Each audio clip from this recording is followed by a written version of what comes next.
welcome to HITC Sport. Right, let's take a look at every Premier League club's player who would just hate to be at their previous club. Right, let's go. Arsenal, Rob Holding, Bolton. Don't get me wrong, Rob Holding is a defensive wet blanket. This man has somehow captained Arsenal Football Club. I wouldn't leave him in charge of pouring a bowl of shreddies unattended. What is all the hype about? He's not even a kid anymore. He's halfway to 50 and still plays like he has ankles made of wet cement. Right now he's living the high life, earning tens of thousands of pounds a week, living in a luxury flat in swanky central London, right? Well, were he still at his previous club though, Bolton Wanderers? Oh, he'd probably feel like shooting himself in the face. No more London high life. Instead, he'd probably have to camp out in a sleeping bag in the f***ing canteen, playing for a financially ruined club, stuck in a League 2 relegation scrap. No more playing at the Emirates Stadium, a modern ground that looks like a type of spaceship. No, instead it's playing at a ground named after the local university. A university where half the students can't even spell. And playing for a team who conceded 6 at home to Port Vale before Christmas. Aston Villa, John McGinn Hibernian.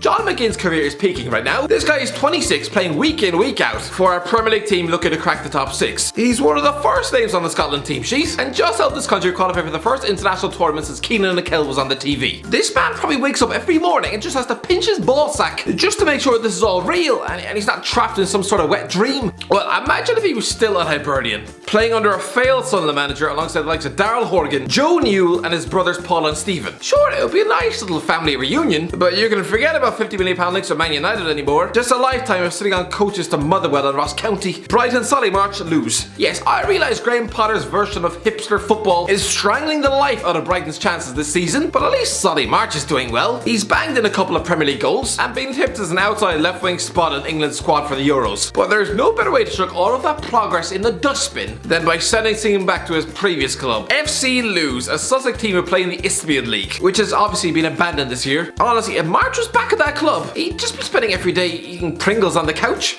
Burnley, Nick Pope, Charlton. It's been a whirlwind 3 years for Nick Pope. Suddenly the man is undisputed Burnley #1. He stuck himself in Gareth Southgate's England squad and nearly won the Golden Glove last season. But offer him the chance to return to his former club though. Oh, he'd probably punch you square in the face. The chance to go and sit in goal for Charlton Athletic, for a team struggling to qualify for the League One playoffs. I'm pretty sure he'd rather not play in front of a defence made of cardboard and listen to team talks from a guy who once punched up his teammate on the pitch. Honestly, trying to get Pope to go back to Charlton, it would be like trying to convince Joseph Fritzl's kids to get back in the attic. Chelsea, Kurt Zouma sat at the end. To be fair, the previous clubs of current Chelsea players aren't doing too badly. Sure, Christian Pulisic might not particularly want a return to Borussia Dortmund right now, but there is worse destinations than playing on a team with Erling Haaland and Jadon Sancho. And to be honest, Timo Werner, he probably wishes he was back at RB Leipzig. I'm gonna go with Kurt Zouma. He's finally one of the first picks on the Chelsea team sheet, playing alongside a defensive legend like Thiago Silva. Oh yeah, and he has a bank account that would probably make KSI look homeless. But if he woke up tomorrow and was back at Saint Etienne, this is a team 16th in League One. Coached by Claude Puel, a guy with the natural charisma of Mr. Beast. He'd be captained by Matthew Debussy, a 35-year-old right back who probably sweats when he eats. It's a team who recently lost 7 games in a row, and they have 1 win for the last 17 games. Sentencing Zouma back to this club, I'd probably rather make love to a farmyard pig. Crystal Palace, Patrick Van Aanholt, Sunderland. Listen, Patrick Van Aanholt is in and out of the Crystal Palace side right now, but that's what happens when you play left back in a game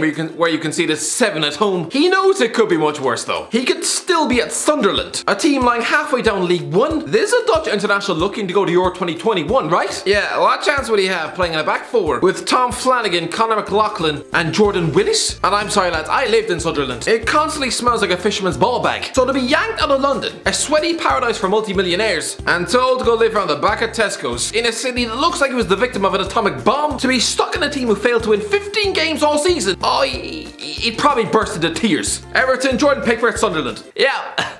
Sunderland yet again. I'm sorry lads, I lived there for 18 months. I'm still traumatized. Listen, unlike Van Aanholt, Pickford is a Sunderland fan at least. This guy is a 26-year-old England #1 being paid over £100,000 a week. Suddenly, shove him back into English football's 3rd tier, keeping goal against Rochdale, Fleetwood and MK Dons on about 1/10 of what he's on now. Honestly, you might as well amputate his leg and chop off 6 fingers, because that would destroy his career. Fulham, Tom Kearney, Blackburn. Tom Kearney seems like a guy with championship standard tattooed on his forehead, but this is actually his 3rd season in the Premier League. He turns 30 next week, so let's be honest, if Fulham go down this season, that is it. He can kiss his top flight career goodbye forever. Because I'm pretty sure signing a player relegated 3 times from the Premier League is a bit like eating a pizza that spent 3 weeks under the bed. Were he still at previous club Blackburn, he'd be halfway down the Championship, where he has spent most of his life already. And again, he probably likes living in swanky West London. I've never been to Blackburn, but I can only assume it's just one big farm. Leeds, Liam Cooper at Chesterfield. Liam Cooper is living the dream right now. This guy was a Hull City reject, project. A centre half who apparently wasn't good enough to get into a defence past Paul McShane. His first Premier League start was back in September 2009 when Hull conceded 6 at Anfield. Clearly the directors at Hull must have decided there and then on the spot that he had ankles made of spaghetti and the footballing ability of a big bag of cat sick. But now though, he's a 29-year-old centre half who's played over 200 times for Leeds and finally playing week in week out in the Premier League and about to go to a European Championship with Scotland. He is living the dream. So imagine if he was still back at Chesterfield, who are currently playing in the National League. Tell Cooper that he's no longer visiting Anfield or Old Trafford. No,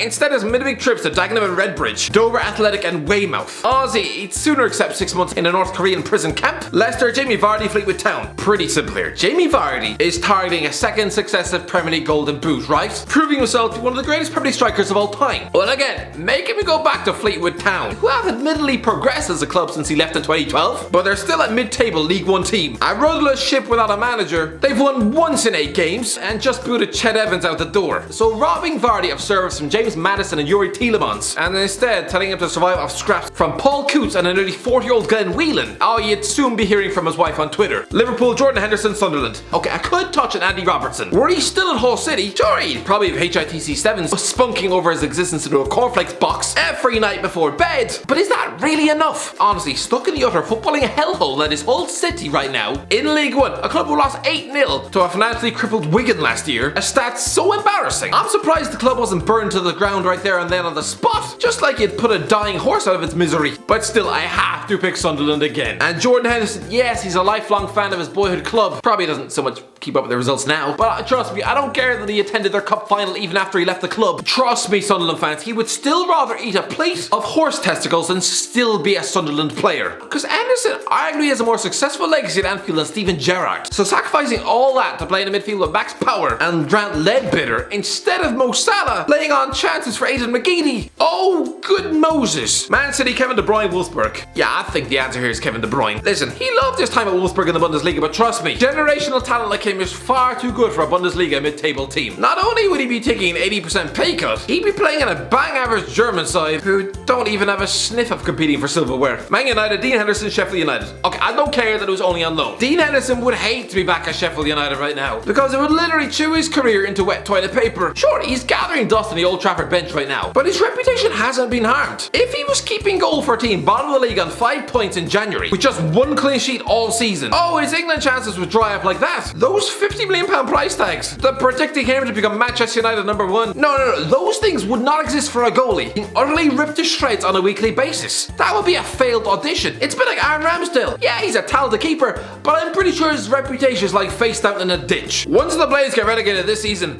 he won't be coming back. Good Christ, Henderson's confidence would be so far down the dumpster, being part of statistically, one of the worst Premier League sides of all time. He'd just end up being the next Jack Butland. Newcastle, KARL, DARLOW, Nottingham Forest. Yeah, pretty simple here. Listen, KARL Darlow, 6 years at Newcastle, have been frustrating, but right now, it is finally paying off. The 30-year-old keeper is in the form of his life, keeping Martin Dubravka, a guy recently linked with PSG, out of the team. He's recently kept a clean sheet with a world-class performance against Liverpool. This is the season he's going to look back on when he retires as the moment he peaked. But were he still at previous club Nottingham Forest, it would just be another championship relegation battle in a club filled to the brim at Newcastle rejects. Right now, he's been given an outside shot of England's Euro 2021 squad. At Forest, Southgate probably wouldn't even know who he is. Sheffield United, David McGoldrick, Ipswich. For a player of his limited ability, David McGoldrick has no divine right to be in the Premier League. Christ above, it took him until the age of 31 to make his debut in this competition. His previous club was Ipswich Town, a club who continued to depress the life out of their fans. So McGoldrick, it could be worse. Southampton, Alex McCarthy, Crystal Palace. Yeah, again, this is the best season of Alex McCarthy's life. He is finally an undisputed Premier League #1 goalie, when his career did look like he was in danger of sliding into permanent benchwarming territory. Were he still at Crystal Palace, that is exactly where it would be. Because yes, he's good,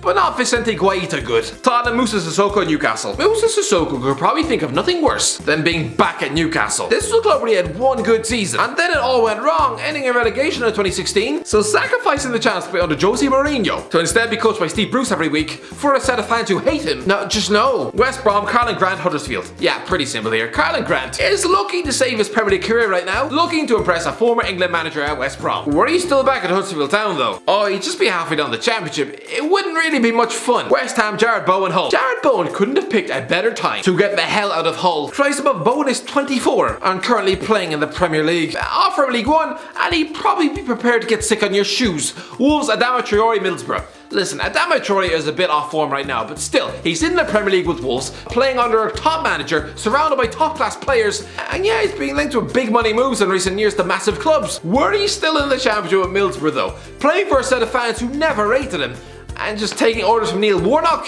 he would be miserable. Anyway, I'll say to you, let us know in the comments if you enjoyed the video. Don't forget to like, share, subscribe, and as always, we'll talk to you in a while.